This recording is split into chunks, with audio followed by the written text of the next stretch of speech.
अभी नमस्कार सभी को पीजी फाउंडेशन क्लासेज के ऑनलाइन प्लेटफॉर्म पर आप सभी का हार्दिक स्वागत है।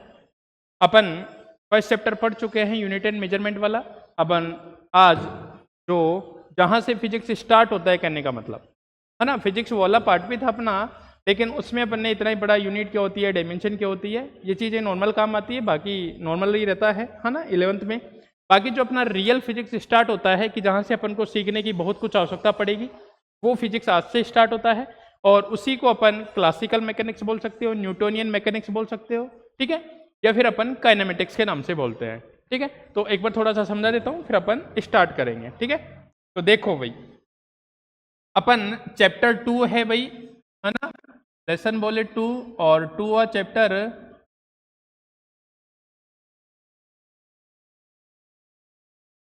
लेसन 2 और इसी को बोलते हैं अपन सरल रेखा में गति। भाई चैप्टर का नाम तो ये है, सरल रेखा में गति, ठीक है। सरल रेखा में गति चैप्टर अपना 2 है और नाम क्या है चैप्टर का, सरल रेखा में गति है, ठीक है। लेकिन अपन को कैसे पढ़ना है वो देखना है, अपन को कैसे पढ़ना है उसकी चर्चा करते हैं अपन। देखो अपन ने 2 चैप्टर, दूसरा और तीसरा चैप्टर, इसको अपन 1D भी बोलते हैं भाई, एक विमीय गति है ना, इसको अपन 1D भी बोलेंगे और 1D बोले तो एक विमीय, और 1D बोले तो अपन इसको क्या बोलेंगे, एक विमीय गति बोलेंगे, ठीक है। लेकिन उससे पहले देखो, अगर मैं मैकेनिक्स की बात करूं, मैकेनिक्स बोलते हैं यांत्रिकी को, है ना, क्लासिकल मैकेनिक्स बोलते हैं, ठीक है। ये अपना मैकेनिक्स है, ये अपना मैकेनिक्स है। मैकेनिक्स को अपन 11th क्लास का जो मैकेनिक्स है उसको अपन 2 पार्ट में पढ़ेंगे, ठीक है, 2 पार्ट में पढ़ेंगे। एक अपना मैकेनिक्स फर्स्ट बोल सकते हो, मैकेनिक्स फर्स्ट बोल सकते हो, एक को आप मैकेनिक्स 2 बोल सकते हो, सेकंड, एक को आप क्या बोल सकते हो भाई, मैकेनिक्स 2 बोल सकते हो, ठीक है। जैसे आपके 2 बुक चलती है ना, 1 और 2, बुक एक ही होता है, पेपर एक ही होता है, लेकिन 2 पार्ट में पढ़नी है, ठीक है। फर्स्ट इस वाले जो पार्ट के अंदर हैं वो अपने चैप्टर आएंगे भाई, इस टाइप से चैप्टर आएगा। अभी अपन पढ़ेंगे कौन सा, 1D, इसके बाद पढ़ेंगे 2D, उसके बाद पढ़ेंगे NLM चैप्टर पढ़ेंगे, फिर वर्क एनर्जी पावर पढ़ेंगे और ग्रेविटेशनल वाला पढ़ेंगे, ठीक है। रोटेशनल पढ़ेंगे, रोटेशन पढ़ेंगे और एक ग्रेविटेशनल पढ़ेंगे, एक अपन ग्रेविटेशनल पढ़ेंगे। ये जो चैप्टर आते हैं इसमें ये जो दोनों चैप्टर हैं इनको बोलते हैं अपन काइनेमेटिक्स। काइनेमेटिक्स बोले तो शुद्ध गति की, काइनेमेटिक्स बोले तो भाई शुद्ध गति की, ये 2 चैप्टर शुद्ध गति की, इसमें जो आएंगे अपने न्यूटन की गति के नियम आएंगे और न्यूटन की गति के समीकरण आएंगे। 3 नियम दिए थे न्यूटन ने और 3 ही क्या दिए थे, समीकरण दिए थे। इसमें अपन कार्य ऊर्जा पढ़ेंगे, कार्य क्या होती है, ऊर्जा क्या होती है, शक्ति क्या होती है। इसके बाद इसमें अपन रोटेशन, द्रव्यमान केंद्र, रेखीय संवेग संरक्षण क्या होता है, घूर्णन गति कर रही है तो टॉर्क क्या होता है, ये सब चीजें पढ़ेंगे। इसके बाद अपन गुरुत्वाकर्षण का नियम पढ़ेंगे जो न्यूटन ने दिया था, 2 बॉडी के बीच गुरुत्वाकर्षण बल लग रहा है तो कैसे कैसे लग रहा है, वो वाली चीजें हैं, ठीक है। तो ये वाले चैप्टर तो अपन मैकेनिक्स फर्स्ट के नाम से जानते हैं। मैकेनिक्स सेकंड के अंदर जो भी पढ़ेंगे अपन, एक तो फ्लूइड पढ़ेंगे, ठीक है, गैस के बारे में पढ़ेंगे, एक काइनेटिक थ्योरी ऑफ गैसेज पढ़ेंगे, KTG पढ़ेंगे, ठीक है, एक वेव के बारे में पढ़ेंगे, वेव के बारे में पढ़ेंगे, फ्लूइड हो गया, गैस हो गया, KTG हो गया, वेव हो गया, एक मैटर के बारे में, द्रव पदार्थ क्या होता है, वो सारी चीज़ें पढ़ेंगे, और हाँ वेव हो गया, बाकी ये सब चीज़ें पढ़ेंगे अपन इसके अंदर, ठीक है। ये सारे टॉपिक्स हैं, जो जो अलग अलग चैप्टर आएंगे वो सब चीज़ें अपन मैकेनिक्स 2 के अंदर, फ्लूइड, गैस, KTG वगैरह सारी जो चीज़ें हैं सब अपन इसके अंदर डिस्कस करेंगे, किसके अंदर, मैकेनिक्स 2 के अंदर, ठीक है। अभी लेकिन मैं इस वाली बात की चर्चा करता हूँ कि मैकेनिक्स फर्स्ट जिसको अपन काइनेमेटिक्स बोलते हैं, काइनेमेटिक्स के अंदर एक तो 1D वाला चैप्टर, एक 2D वाला चैप्टर। 1D चैप्टर को बोलते हैं सरल रेखा में गति और 2D को बोलते हैं समतल में गति, ठीक है। तो मैं भी काइनेमेटिक्स की चर्चा करता हूँ, ठीक है। तो काइनेमेटिक्स में देखेंगे कैसे है, काइनेमेटिक्स की अपन ने देखा ये है काइनेमेटिक्स और इसी को बोलते हैं अपन शुद्ध गति की, इसी को अपन बोलते हैं शुद्ध गति की बोलते हैं भाई, ठीक है। अब शुद्ध गतिकी में 2 ब्रांचें होती हैं इसके अंदर भी, एक होती है अपनी काइनेमेटिक्स वाली, एक तो अपना आता है 1D वाला पोर्शन। 1D बोले तो एक विमीय गति, एक विमीय गति, ठीक है भाई। और इसी को बोलते हैं अपन सरल रेखा में गति। इसी को अपन क्या बोलते हैं भाई? सरल रेखा में गति बोलते हैं। इसी को अपन क्या बोलेंगे? सरल रेखा में गति। 1D गति बोलेंगे, एक विमीय गति, सरल रेखा में गति। इधर अपना एक चैप्टर आएगा 2D बोलो उसको, या फिर अपन द्विविमीय गति, इसी को क्या बोलते हैं अपन? द्विविमीय गति। और इसी को बोलते हैं समतल में गति, इसी को बोलते हैं समतल में गति, ठीक है भाई। इसी को अपन क्या बोलेंगे? समतल में गति। ये जो अपने चैप्टर है 1D और 2D, इसके अंदर अपन ये ही जानेंगे कि कोई वस्तु की गति हो रही है तो केवल और केवल वस्तु की गति का ही अध्ययन करेंगे। क्यों हो रही है, कैसे हो रही है, इन सब के बारे में अपन को कोई जानकारी नहीं लेनी है। अपन को दोनों चैप्टर के अंदर इतना ही पढ़ना है, भाई गति हो रही है तो हो रही है, अब वो जैसे भी हो रही होगी, क्यों हो रही है, कैसे हो रही है, कम होगी, ज़्यादा होगी, कब कैसे होगी, वो सब अपन एनएलएम के अंदर पढ़ेंगे। न्यूटन की गति के नियम, वहां अपन उनके कारणों का अध्ययन करेंगे कि भाई गति हो रही है तो क्यों हो रही है, कम होगी कैसे कम होगी, ज़्यादा होगी तो कैसे होगी, ठीक है। अभी अपन को ओनली गति का स्टडी करना है कि गति हो रही है, हाँ भाई गति हो रही है, क्यों नहीं सोचना भाई इसकी गति क्यों हो रही है, कैसे हो रही है ना। इनके बारे में अपन को यहाँ से नॉलेज मिलेगा। बाकी कैसे होगी, क्या होगी, वो अपन कहाँ पढ़ेंगे? एनएलएम के अंदर, जब अपन फोर्स के बारे में बातें करेंगे, ठीक है, बल के बारे में, ठीक है। तो अभी अपन को ओनली ये वाला चैप्टर पढ़ना है, 1D एकविमीय गति, सरल रेखा में गति, ठीक है। तो देखो अब बात आती है शुद्ध गति की, क्या होती है ना, शुद्ध गति की। भौतिक विज्ञान की एक शाखा है ये, भौतिक विज्ञान की एक शाखा, जिसके अंदर किसी कण की केवल गति का अध्ययन किया जाता है। भौतिक विज्ञान की वह शाखा जिसके अंदर किसी कण की ओनली गति का अध्ययन किया जाता है, तभी तो इसको क्या बोला? शुद्ध गति की। केवल किसके बारे में? ओनली गति के बारे में अपन क्या करेंगे? अध्ययन करेंगे। गति क्यों हो रही है उसके कारणों के बारे में अपन नहीं जाएंगे। क्या कहलाएगी भाई? शुद्ध गति की कहलाएगी। क्या कहलाएगी? शुद्ध गति की कहलाएगी। तो आप हेडिंग लिखो फर्स्ट में, चैप्टर का नाम लिखे, चैप्टर 2 है ना, और लिख दो सरल रेखा में गति, सरल रेखा में गति, चैप्टर 2 लिखेंगे, चैप्टर 2 सरल रेखा में गति, और लिखेंगे हेडिंग में, फर्स्ट हेडिंग लिखेंगे इसका, एक बार ऐसे बना लो, एक बार है ना, ऐसे बना लो, ठीक है, शुद्ध गति के लिख लो और ऐसे बना लो, फिर मैं परिभाषा लिखाता हूँ इसकी।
चले भाई, देखो तो आगे लिखो, छोटी सी हेडिंग लिखना है यहाँ पे, शुद्ध गति की काइनेमेटिक्स,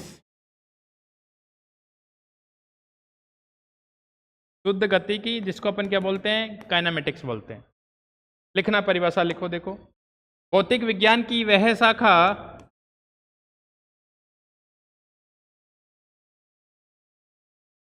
भौतिक विज्ञान की वह शाखा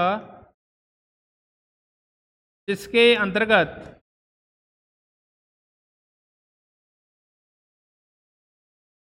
जिसके अंतर्गत किसी कण की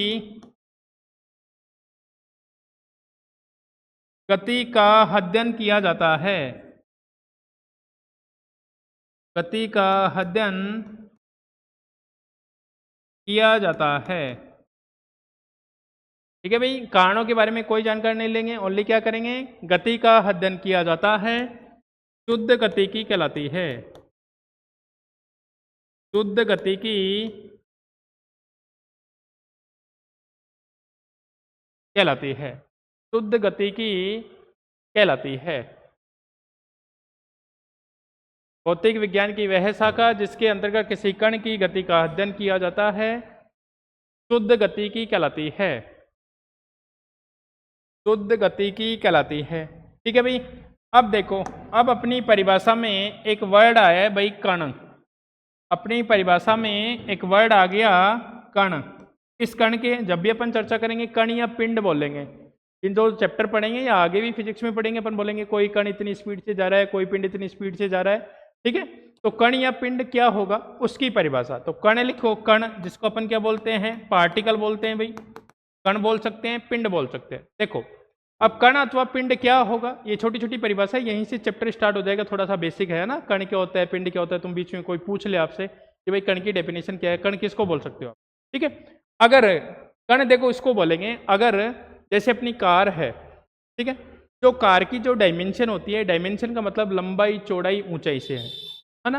अगर जो भी पार्टिकल है, जो भी अपने पास वस्तु है, उसकी डायमेंशन उसके द्वारा तय की गई दूरी की तुलना में बहुत कम हो, कोई भी चीज हो सकती है, कोई भी वस्तु हो सकती है, कि जो उसकी विमा है उसके द्वारा चली गई दूरी की तुलना में क्या हो, बहुत कम हो, तो उसको अपन क्या मान सकते हैं, कण अथवा पिंड मान सकते हैं। जैसे अपन कार की बात करें, कार का डायमेंशन हो सकता है 10 मीटर 5 मीटर का हो, ठीक है, और उसके द्वारा कितनी दूरी तय की जा सकती है, कितनी भी दूरी तय की जा सकती है, तो उसकी तुलना में उसका मान क्या है, बहुत कम है, तो अपन कार को एज ए पिंड मान सकते हैं, एज ए कण बोल सकते हैं।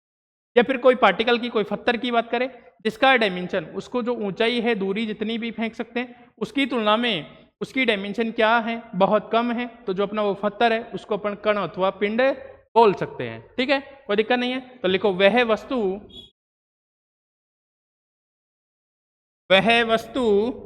कुछ भी हो सकता है भैया ना, वह वस्तु जिसकी विमाएं, विमाओं का मतलब लंबाई चौड़ाई ऊंचाई से, जिसकी विमाएं उसके द्वारा तय की गई दूरी, उसके द्वारा तय की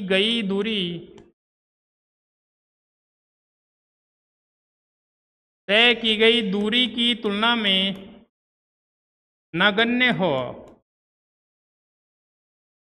हो, कण अथवा पिंड कहलाता है, कण या पिंड कहलाता है भाई। उसको अपन क्या बोलेंगे, कण अथवा पिंड कहलाता है। तो अपन क्या बोलेंगे, कण अथवा पिंड बोलेंगे भाई। ठीक है, तय की गई दूरी की तुलना में क्या होनी चाहिए भाई, नगण्य होनी चाहिए, तो उसको अपन क्या बोलेंगे, कण अथवा पिंड बोलेंगे भाई। क्या बोलेंगे, कण अथवा पिंड बोलेंगे। ठीक है, तो कोई भी पूछ सकता है आपसे भाई कण किसको बोल रहे हो आप। ठीक है, नेक्स्ट बात करते हैं। देखो, अब कण अथवा पिंड की बात हो गई, अब अपन बात करते हैं कि कोई भी कण अथवा पिंड है उसको अपन विराम अवस्था में कब बोलेंगे और गति की अवस्था में कब बोलेंगे, विराम अवस्था में कब बोलेंगे और गति की अवस्था में कब बोलेंगे। ठीक है, तो अपन लिखो, विराम अवस्था, विराम अवस्था, विराम अवस्था, रेस्ट, एट रेस्ट बोलते हैं भाई। ठीक है, देखो अब विराम अवस्था और रेस्ट के भी अलग अलग मीन्स हैं, लेकिन अभी जो अपना जनरल है वो लेके चलते हैं। विराम अवस्था में कैसे बोलेंगे, ठीक है, मान लो आप ही हो, आप यहाँ बैठे हो अभी, और मैं बोलूँ 10 मिनट बाद आप कहाँ होंगे, और 10 मिनट बाद भी आप यहीं बैठे रहो, तो आपकी पोजीशन में समय के सापेक्ष कोई चेंज नहीं हुआ, आपकी पोजीशन में समय तो चल रहा है कंटिन्यू, तो समय के सापेक्ष आपकी पोजीशन में क्या नहीं हुआ, कोई चेंज नहीं हुआ, मतलब पहले आप जहाँ थे बाद में भी आप कहाँ हो, वहीं हो।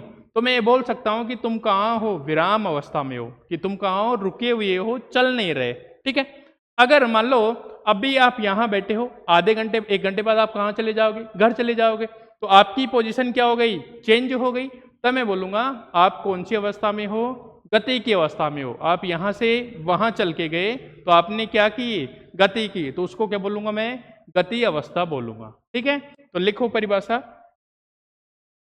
यदि किसी कण की स्थिति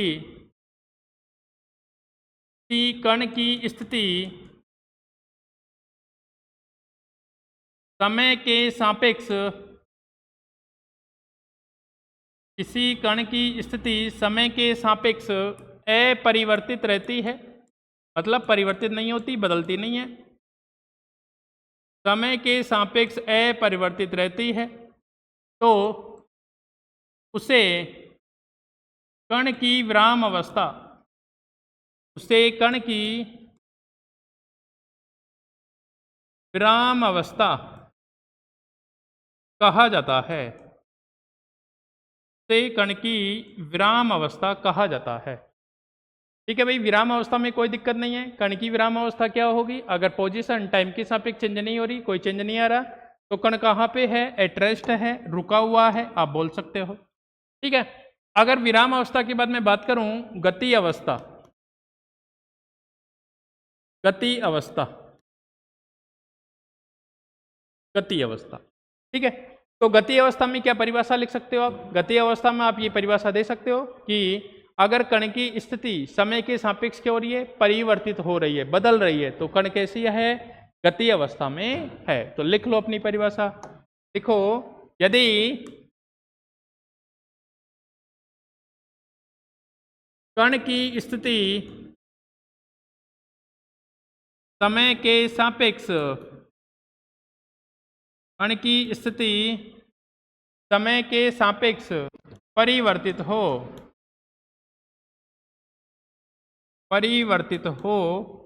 तो उसे कण की गति अवस्था कहते हैं। तो उसे कण की गति अवस्था कहते हैं,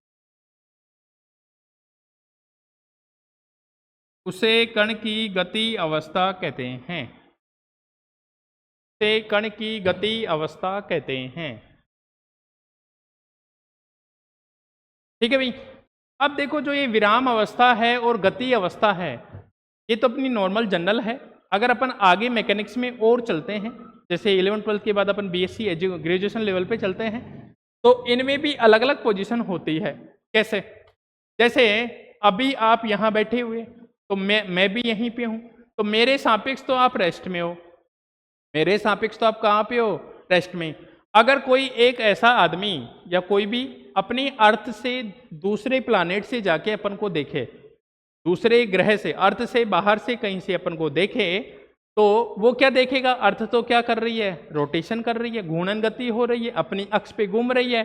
तो जैसे जैसे अर्थ घूम रही है तो अपन भी तो घूम रहे हैं, अपन भी तो क्या कर रहे हैं, घूम रहे हैं, लेकिन अपन अर्थ के साथ साथ घूम रहे हैं, इसलिए अपन को लगता नहीं है कि अपन घूम रहे हैं। जैसे जैसे अर्थ घूम रही है वैसे वैसे अपन घूम रहे हैं। ठीक है, तो लेकिन वो दूसरे प्लानेट पे जो आदमी बैठा है वो अपन को क्या देखेगा, अर्थ घूम रही है तो अपन भी क्या कर रहे हैं, घूम रहे हैं। मतलब अपनी पोजीशन भी टाइम के सापेक्ष क्या हो रही है, चेंज हो रही है, अपनी पोजीशन भी टाइम के सापेक्ष क्या हो रही है, चेंज हो रही है। तो अपन इस वाले निर्देश तंत्र यहाँ का जो सिस्टम है अर्थ के लिए तो अपन कहाँ पे है, रेस्ट में, लेकिन उसके लिए अपन क्या हो गए, गति अवस्था में हो गए, उसके लिए कहाँ हो गए, गति अवस्था में। लेकिन वो सब चीजें अपन बाद की बातें हैं, अभी के लिए अपने इतना ही काम आएगा।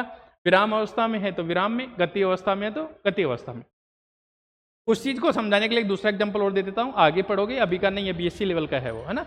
वो ऐसे है जैसे आप प्लेटफॉर्म पे खड़े हो, है ना, और भी आदमी खड़े हैं, ठीक है, साथ में पेड़ पौधे सारे हैं। एक ट्रेन प्लेटफॉर्म से गुजर रही थी, प्लेटफॉर्म पे जो ट्रेन में जो गुजर रही थी उसमें कोई आदमी बैठा था, ट्रेन में, ट्रेन जा रही थी, तो उसने खिड़की से बाहर देखा, तो उसने क्या देखा, उसने ये देखा कि स्टेशन पे जो भी पेड़ हैं, जो आदमी खड़े हुए हैं, वो पीछे की ओर गति कर रहे हैं, ऐसे ही लगेगा उसको। कभी देखा होगा ट्रेन के अंदर बैठ के कि ट्रेन चल रही है, विंडो वाली सीट के पास बैठे हो तो आप क्या देखते हो, विंडो से बाहर ये देखते हो कि जो स्टेशन पे आदमी खड़े हुए हैं, जो पेड़ है वो पीछे की ओर गति कर रहे हैं, ठीक है। लेकिन जो स्टेशन पे खड़ा है उसको क्या लगेगा कि पेड़ तो रुका हुआ है, सारे के सारे आदमी रुके हुए हैं, कोई गति ही नहीं कर रहा, ठीक है। तो उसको वहां से भी समझ सकते हो। तो जो ये स्थिर और गति अवस्था है वो एक डिपेंड करता है निर्देश तंत्र पे। किस पे डिपेंड करता है? निर्देश तंत्र पे डिपेंड करता है। अलग अलग निर्देश तंत्र से देखने पर एक ही वस्तु की जो गति है वो अलग अलग प्रकार से दिखाई दे सकती है, ठीक है। जैसे मैंने एग्जांपल देके बता दिया अर्थ वाला, और वो एग्जांपल भी देके बता दिया, ठीक है।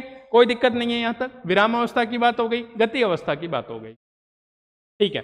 अब अपन बात करते हैं, अपने यहाँ पे एक वर्ड आया है भाई नया, स्थिति, ठीक है। अपन को किसी कण की स्थिति कैसे दिखाएंगे, स्थिति कैसे ज्ञात करेंगे? मान लो कोई कण है वो कहीं भी होगा, ठीक है, तो अपन उसकी स्थिति कैसे ज्ञात करेंगे? मैं ये बोलूं कि आपका घर कितना दूर है, मान लो आपका घर कोई पार्टिकल है, अपन उसकी स्थिति देखना चाह रहे हैं कि भाई कितना दूरी पे है, तो मैं आपसे क्वेश्चन करता हूं भाई, मैं आपसे ये क्वेश्चन करता हूं कि आपका घर कितना दूर है। मैंने आपसे क्वेश्चन किया आपका घर कितना दूर है भाई, तो आपका कोई आंसर है? आपका घर कितना दूर है, इसका कोई आंसर है आपके पास? कितना कितना? 500 मीटर। वेरी गुड, शाबाश। आपने बोला कि भाई आपका घर 500 मीटर है, ये बहुत ही गलत आंसर है आपका। उसकी एक वजह है, मैंने क्वेश्चन में ये नहीं पूछा कि मैं कहाँ से पूछ रहा हूँ, पूछा मैंने क्वेश्चन में? आपको क्या पता मैं कहाँ से पूछ रहा हूँ? अपनी कोचिंग से थोड़ी पूछ रहा हूँ। मैंने तो यही बोला ना, आपका घर कितना दूर है। हो सकता है मैं जयपुर से बात करूँ, हो सकता है मैं कहीं दूसरी जगह से जाके बात करूँ, तो मुझे क्वेश्चन ये लिखना चाहिए कि आपका घर, ठीक है, जयपुर से कितना दूर है ना, या लिख लो अपनी कोचिंग से कितना दूर है, अपनी कोचिंग से कितना दूर है, पीजी फाउंडेशन से कितना दूर है, ठीक है। तब जाके आपका आंसर होना चाहिए था सर 500 मीटर, ठीक है। तो अपन को किसी पार्टिकल की स्थिति देखनी है तो अपन को एक पॉइंट चाहिए, एक पॉइंट चाहिए, वहां फिक्स पॉइंट होगा, वहां से अपन उसकी पोजीशन मेजर करेंगे, वहां से अपन क्या करेंगे, उसकी पोजीशन मेजर करेंगे। और जो वो फिक्स पॉइंट होता है उसको बोलते हैं अपन रेफरेंस पॉइंट, संदर्भ बिंदु बोलते हैं, ठीक है। वो अपन को लेना ही लेना होगा, कंफर्म लेना होगा, ठीक है। संदर्भ बिंदु लेना होता है और वहां से मेजर करके बताऊंगा कि 2 मीटर है, 5 मीटर है, 10 मीटर है, जो भी होगा वो देखेंगे, ठीक है। तो ये जो होता है आपका घर कितना दूर है, ये क्वेश्चन ही गलत है। या तो ऐसे मान लो, या ये होना चाहिए कि सर लोकेशन दो। आपका जवाब क्या होना चाहिए? सर कहाँ से पूछ रहे हो आप कि हमारा घर कितना दूर है? आप कहीं दूसरी जगह से पूछ रहे हो, बगीची फाटक से पूछ रहे हो, आगरा फाटक से पूछ रहे हो, कहीं से भी पूछ सकते हो। तो उस कंडीशन में आपको लोकेशन देनी पड़ेगी कि आप कहाँ से पूछ रहे हो। तो वो जो कंडीशन आएगी उसको बोलूंगा मैं रेफरेंस पॉइंट, संदर्भ बिंदु बोलूंगा, ठीक है। अब देखो दूसरी बात, अगर ऐसे समझ नहीं आए दूसरे तरीके से, मैं ये पूछूं कि आप कितने बड़े हो, आप कितने सुंदर हो, आपसे पूछूं कि आप कितने बड़े हो, कितने सुंदर हो, बताओ आप क्या बोलोगे? बहुत सुंदर हूं। आपसे सुंदर भी बहुत है, आपसे कम सुंदर भी हैं। तो आपको ये पूछना पड़ेगा सर आप किससे तुलना कर रहे हो, किसके सापेक्ष बताऊं मैं कि भाई उससे सुंदर हूं, उससे कम सुंदर हूं, ठीक है। तो अपन को एक क्वांटिटी चाहिए होती है, उसी को अपन क्या बोलते हैं? सापेक्ष बोलते हैं। मतलब उसके सापेक्ष तुलना करने के लिए कुछ हमको तो चाहिए, जैसे डिस्टेंस मेजर करने के लिए कोई अपन को पॉइंट चाहिए, भाई यहाँ से मेजर करना है। उसी प्रकार अपन को कोई कंडीशन बतानी है तो अपन को एक क्वांटिटी की आवश्यकता होती है, ठीक है, उसको अपन सापेक्ष बोलते हैं, ठीक है। दो चीजें होती हैं भाई, एक होता है निरपेक्ष, है ना, ये चीजें कोई नहीं बताएगा भाई, 11th की हैं, बाकी आगे तक कोई नहीं बताएगा आपको। और एक होता है सापेक्ष, इसको बोलते हैं एब्सोल्यूट, एब्सोल्यूट, और इसको बोलते हैं रिलेटिव, इसको बोलते हैं अपन क्या बोलते हैं भाई? रिलेटिव। एब्सोल्यूट कुछ भी नहीं होता। जैसे मैंने पूछा आपका घर कितना दूर है, मतलब क्वेश्चन ही गलत है, ऐसा कोई जवाब ही नहीं मिल सकता, तो इसको बोलते हैं अपन एब्सोल्यूट और निरपेक्ष बोलते हैं, ठीक है। हमेशा जो भी चीजें होंगी सारी किसी ना किसी के सापेक्ष होगी, ठीक है, एक के सापेक्ष दूसरा, दूसरे के सापेक्ष पहला होगा, ठीक है। सारी की सारी जो क्वांटिटी होती हैं, सब कुछ होता है, वो कैसी होती हैं? रिलेटिव होती हैं, सापेक्ष होती है। जैसे मैं बात करूं कि भाई समय के सापेक्ष, मैंने लिखा ना समय के सापेक्ष स्थिति में परिवर्तन, तो मैंने किसको लेके बात की, समय को लेके बात की, ठीक है। अगर मैं उसकी बिना मान लो टाइम तो ऐसे सापेक्ष होता ही है, लेकिन मान लो टाइम रुक जाए तो अपन किसके सापेक्ष कंपेयर करेंगे, नहीं कर पाएंगे। तो ये एब्सोल्यूट होता है, इसका कोई मीनिंग नहीं होता, ओनली क्या होता है भाई, रिलेटिव होता है, सापेक्ष होता है, इतना बात ध्यान रखेंगे, ठीक है। अब सुनना मेरी बात, अब अपन को स्थिति मेजर करनी है भाई, स्थिति मेजर करनी है अपन को।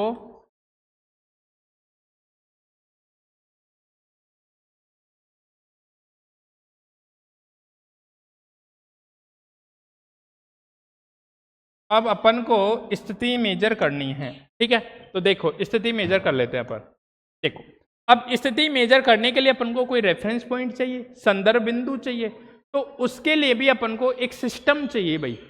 ऐसे नहीं कहीं भी अपन ने पॉइंट मान लिया ये पॉइंट है यहीं से मेजर कर दो, नहीं, उसके लिए अपन को एक सिस्टम बनाना पड़ेगा। तंत्र या निकाय बोलते हैं, क्या बोलते हैं, तंत्र या निकाय। जैसे तुम पढ़ते हो कार्तीय निर्देश तंत्र, कार्तीय निर्देश तंत्र पढ़े ना, XYZ है ना, उस टाइप से। और उसका जो मूल बिंदु 0 0 0 होता है, मूल बिंदु, उसी को अपन क्या बोलते हैं, संदर्भ बिंदु। जैसे अपन ऐसे पढ़ते हो ना, तुम कार्तीय निर्देश तंत्र में ऐसे पढ़ते हो XY, इसमें सारी की सारी दूरी कहाँ से मेजर करते हो आप, यहाँ से मेजर करते हो, इधर पॉजिटिव इधर नेगेटिव, इधर पॉजिटिव इधर नेगेटिव। तो इसको अपन क्या बोलते हैं, संदर्भ बिंदु, मूल बिंदु, और इसी को क्या बोलते हैं, निर्देश तंत्र बोलते हैं। इसी को क्या बोलते हैं, निर्देश तंत्र। तो अपन पढ़ेंगे पहले निर्देश तंत्र, फिर मैं बात करूंगा मूल बिंदु, संदर्भ बिंदु क्या होता है, और फिर इसकी पोजीशन निकालेंगे अपन, फिर इसकी क्या निकालेंगे, पोजीशन निकालेंगे, ठीक है। तो लिखेंगे एक बार निर्देश तंत्र,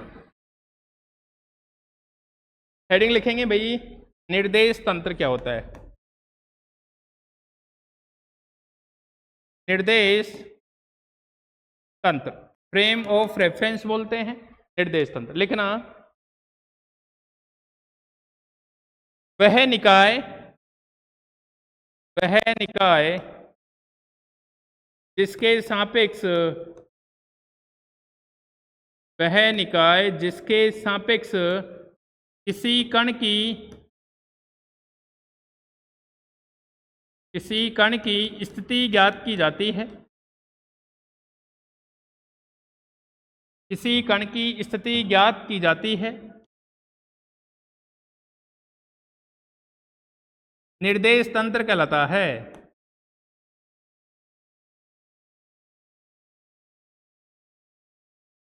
निर्देश तंत्र कहलाता है, ठीक है भाई। वह तंत्र या निकाय बोल सकते हो जिसके सापेक्ष किसी कण की स्थिति ज्ञात की जाती है, निर्देश तंत्र कहलाता है। तथा निर्देश तंत्र का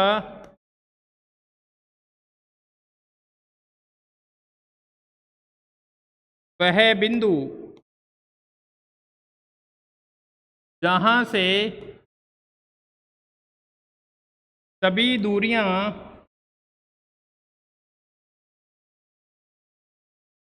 मापी जाती हैं,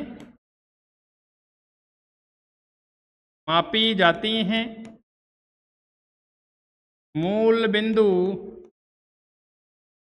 या संदर्भ बिंदु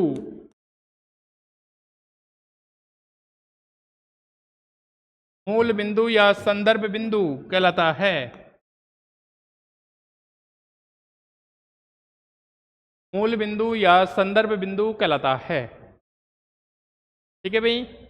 निकाय निर्देश तंत्र क्या होता है, वह तंत्र जिसके सापेक्ष किसी कण की अपन क्या बताएंगे, स्थिति बताएंगे, और जहां से अपन सारी की सारी दूरियां मापेंगे उसी को अपन क्या बोलेंगे, मूल बिंदु, संदर्भ बिंदु बोलते हैं। जो अपन छोटी क्लास में भी पढ़ के आए हो तुम, पैमाना स्केल, वो ग्राफ वगैरह बनाते थे 10th क्लास में, वो सब चीजें, ठीक है। आगे देखो, अब अपना ये निर्देश तंत्र है, इस टाइप से आपने पढ़ा होगा, ठीक है। तो मैं एक बार बात कर लेता हूं निर्देश तंत्र के प्रकार, ठीक है भाई। ये तो निर्देश तंत्र हो गया, अब मैं बात कर लेता हूं निर्देश तंत्र के प्रकार। देखना भाई, निर्देश तंत्र के प्रकार, निर्देश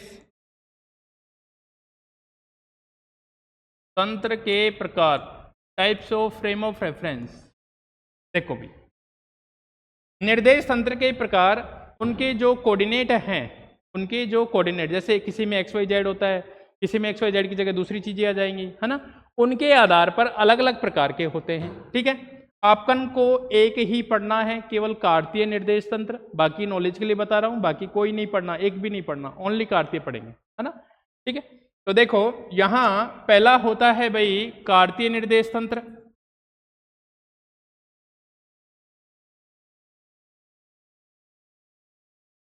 कार्तीय निर्देश तंत्र, कार्टेशियन कोऑर्डिनेट सिस्टम बोलते हैं। इसमें निर्देशांक अपन कैसे लिखेंगे, x, y, z।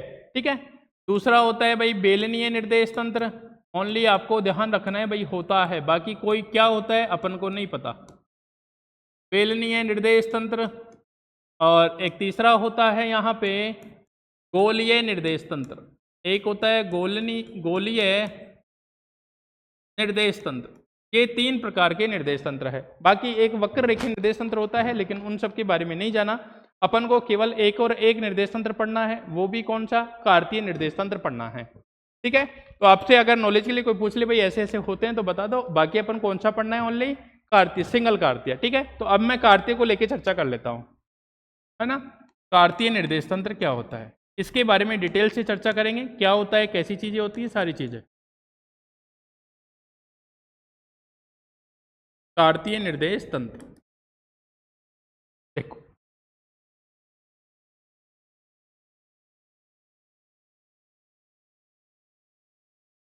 देखो भाई, अब कार्तीय निर्देश तंत्र तुमने भी पढ़ा होगा छोटी क्लासों में कि एक ऐसा निर्देश तंत्र होता है जिसमें किसी बिंदु के अगर निर्देशांक लिखने हैं तो अपन कैसे लिखते हैं, एक्स वाई जेड के रूप में, जैसे 1 2 1 2 3 जो भी आए, है ना।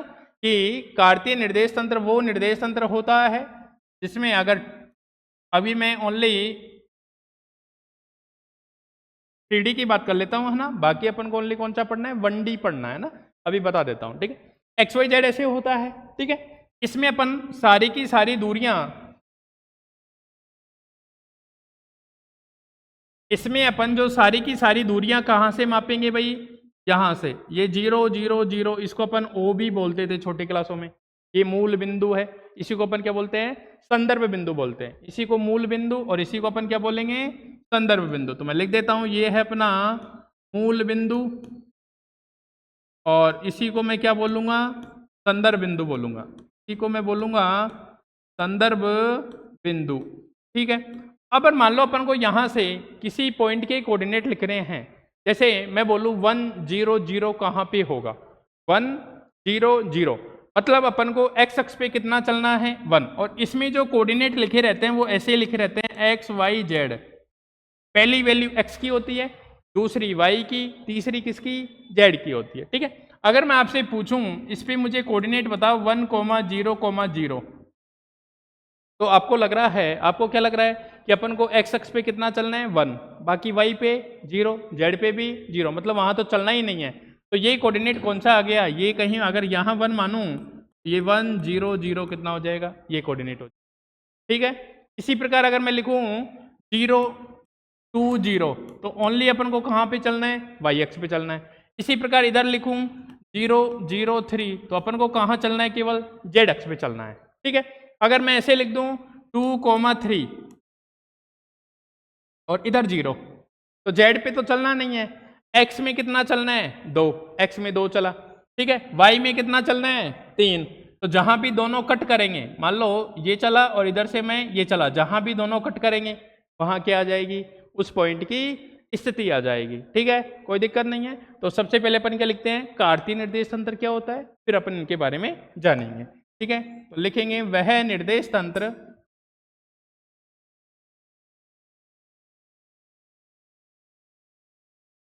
लिखेंगे परिभाषा भाई, वह निर्देश तंत्र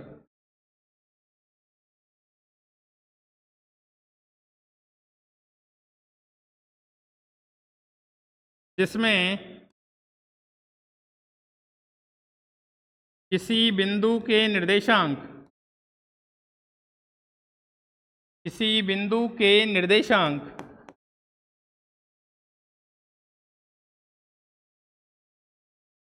x, y, z के रूप में प्रदर्शित किए जाते हैं,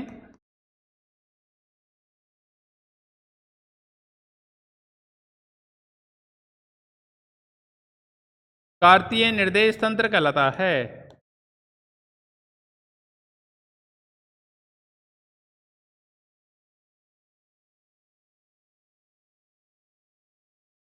कार्तीय निर्देश तंत्र कहलाता है। ठीक है भाई, कोऑर्डिनेट कैसे लिखेंगे, x comma Y comma Z, और तीनों दूरियां होंगी, तो ऐसे को क्या बोलेंगे अपन, कार्तीय निर्देश तंत्र कहते हैं। अब कार्तीय निर्देश तंत्र भी कितने प्रकार के होते हैं भाई, 2 प्रकार के होते हैं।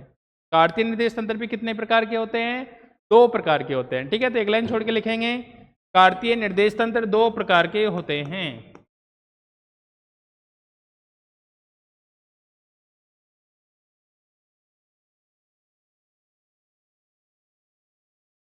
कार्तीय निर्देश तंत्र 2 प्रकार के होते हैं।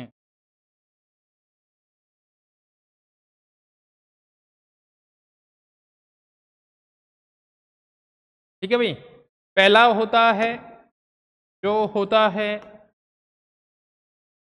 वामावर्त,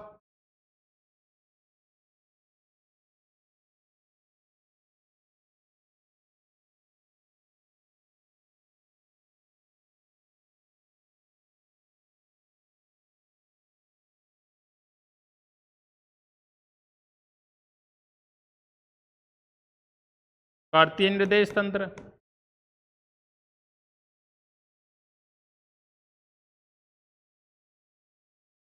ठीक है भाई, और दूसरा होता है दक्षिणावर्त। दूसरा कौन सा भाई, दक्षिणावर्त।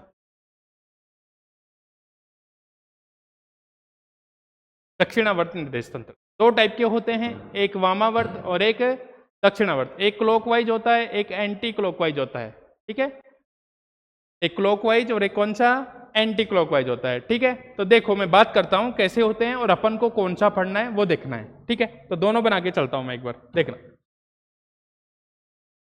3D की बात कर लेता हूं अभी, है ना, लेकिन अपन 1D की पढ़ेंगे, है ना। एक बार मैं बता देता हूं पूरा कि कैसे कैसे बनेंगे। ये x है, इधर कोई y आएगा, इधर कोई क्या, z। किसके अंदर है भाई, त्रिविम के अंदर, त्रिविमीय निर्देश तंत्र में है ये, त्रिविमीय। ठीक है, एक दूसरा बनाता हूं, एक इस टाइप से बनाया मैंने,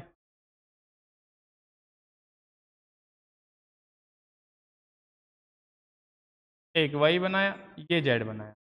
ठीक है, कोई दिक्कत नहीं है।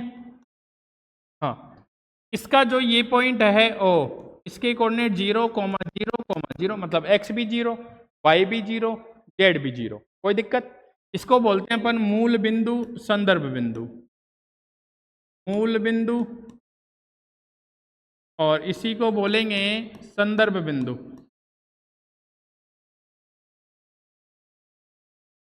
ठीक है, इसी प्रकार यहां पे हो जाएगा, ये कितना 0,0,0।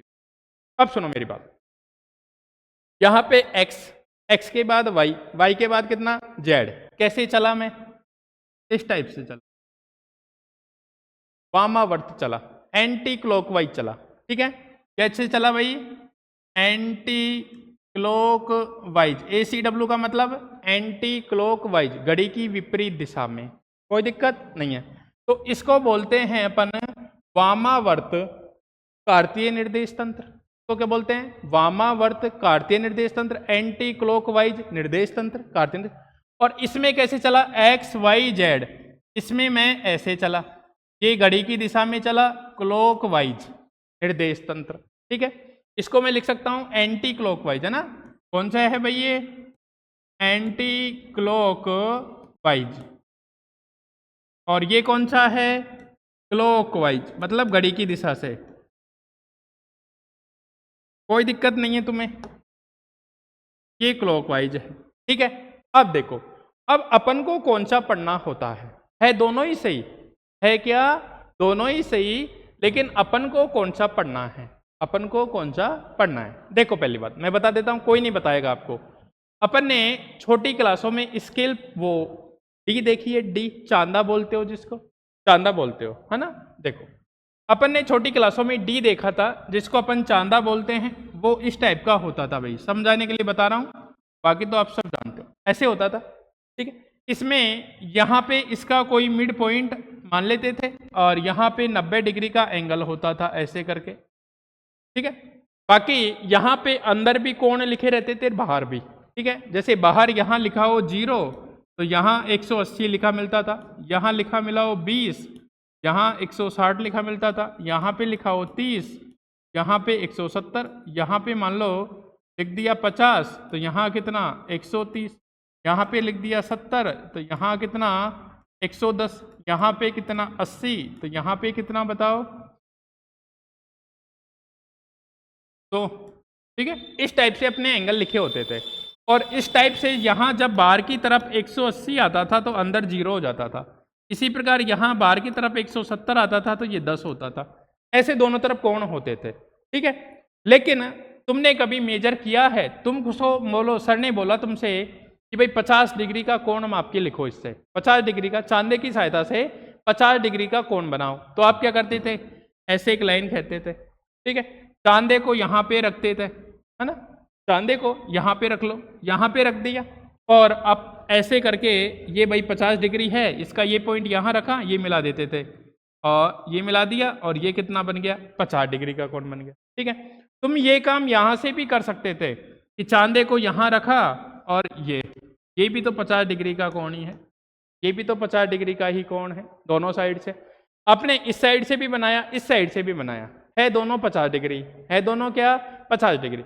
एक में आपने क्या किया, एक में आप ऐसे घूमे, ऐसे कैसे, ऐसे, एक में आप कैसे घूमे एंटी क्लॉकवाइज, एक इसमें कैसे घूम रहे हो एंटी क्लॉकवाइज, एक में आप कैसे घूम रहे हो ऐसे क्लॉकवाइज, एक में आप कैसे घूम रहे हो क्लॉकवाइज, एक में आप कैसे घूम रहे हो एंटी क्लॉकवाइज। लेकिन अपन ने जो रेफरेंस माना, संदर्भ माना, जैसे अपन यहाँ से मेजर करते हैं 0 0 से, तो अपन 0 0 को मूल बिंदु संदर्भ बिंदु मानते, उसी प्रकार अपन को जो एंगल मेजर किया गया अपना मैथमेटिक्स के अंदर वो एंटी क्लॉकवाइज डायरेक्शन में मापा गया, एंटी क्लॉकवाइज डायरेक्शन में मापा गया। कभी भी तुम देख लेना कि अपन एंगल भी दिखाते हैं, जैसे ये, तो अपन ये बोलते हैं जैसे ये एक्स वाई कोऑर्डिनेट है, ये एक्स वाई, तो अपन ये बोलते हैं कि यहाँ से एंगल ये, यहाँ से एंगल ये। अगर ऐसे नहीं तो ऐसे समझो, मैथमेटिक्स में 4 चतुर्थांश पढ़े थे, फर्स्ट, ये वाला कौन सा सेकंड, ये वाला कौन सा थर्ड और ये वाला कौन सा फोर्थ। यहाँ पे कितना होता था 0 डिग्री, यहाँ पे कितना 90, यहाँ पे कितना बताओ 180 डिग्री और यहाँ पे कितना 200। क्या ये 0 नहीं मान सकता मैं, इसको भी तो 0 मान सकता हूँ।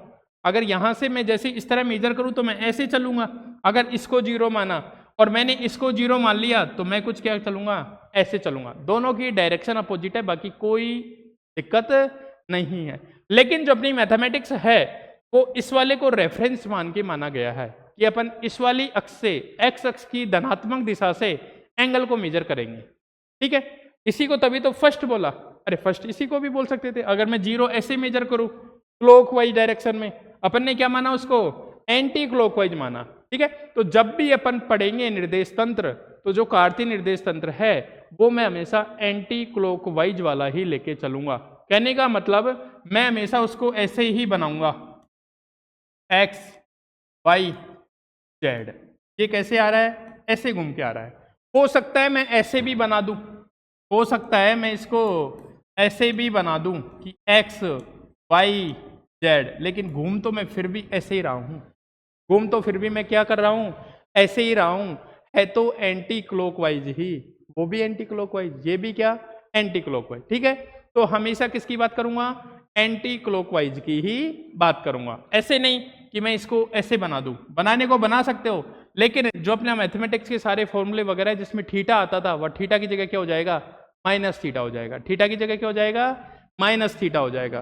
तभी तुमने अगर देखा हो तो अपन अगर यहाँ इसको थीटा माना, इसको थीटा माना, तो अपन अगर ये वाला एंगल लेते थे तो अपने सर बोलते थे कि इसको माइनस थीटा लो, इसको क्या लो माइनस थीटा। मतलब उस डायरेक्शन को अपन ने पॉजिटिव मान लिया, तो इसको क्या मानना पड़ेगा, नेगेटिव मानना पड़ेगा, इसको क्या मानना पड़ेगा, नेगेटिव मानना पड़ेगा, ठीक है। तो मैं हमेशा कौन चलूंगा, एंटी क्लॉकवाइज ही लेके चलूंगा। इस बात को ध्यान रखना आप, ठीक है। इसलिए बताया था भाई इतना, है ना। कोई पूछे भाई इसको ऐसे भी लिख सकता हूँ, हाँ लिख सकते हो, लेकिन जो थीटा है उसकी जगह फिर माइनस थीटा सारा कन्वर्ट करना पड़ेगा। मैथमेटिक्स के जो भी सारे फॉर्मूले हैं वो सब अपन को कन्वर्ट करने पड़ेंगे, ठीक है। इसलिए अपन ज़्यादा नहीं वैसे ही लेके चलेंगे। कौन सा लेके चलेंगे? Only anti clockwise. हो सकता है लिखने की जगह मैं ऐसे चेंज कर दूं, लेकिन रहेगा कैसे? एंटी क्लॉकवाइज ही रहेगा, ठीक है। तो ये बना दिया, ये लिख दिया, ये बना दो, दोनों एंटी क्लॉकवाइज क्लॉकवाइज।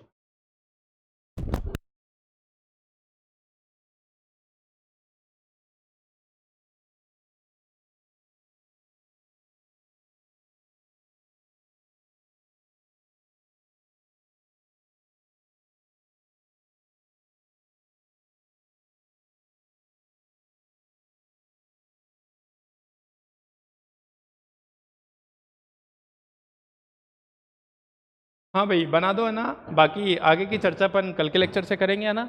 अभी यहाँ तक पढ़ लिया अपन ने निर्देश तंत्र क्या होता है। इसके बाद अपन इसमें स्थिति मेजर करेंगे कि स्थिति कैसे निकालेंगे किसी पार्टिकल की, वो अपन कल देखेंगे, ठीक है। और फिर अपन गति को थोड़ा सा पढ़ेंगे कि 1D क्या होती है, 2D क्या होती है, 3D क्या होती है, एक बार थोड़ा सा। और अपन केवल 1D की ही चर्चा करेंगे यहाँ पे, ठीक है। 2D वाले चैप्टर में 2D और बाकी फिर आगे हो जाएगा। 3D वाला अपना है नहीं, लेकिन फिर भी मैंने 3D में बता दिया आपको डायग्राम कैसे कैसे होते हैं, ठीक है। अपन स्थिति मेजर नेक्स्ट वाली क्लास में करेंगे, तब तक इनको देख लीजिए एक बार अच्छे से, है ना। फिर अपन दूरी की बात करेंगे, चाल की बात करेंगे, वेग की बात करेंगे, औसत वेग क्या होता है, त्वरण की बात करेंगे, सबकी बातें करेंगे, है ना। तब वहाँ अपन अच्छे से डिस्कस करेंगे, ठीक है। तो आज के लिए इतना ही, ओके भाई।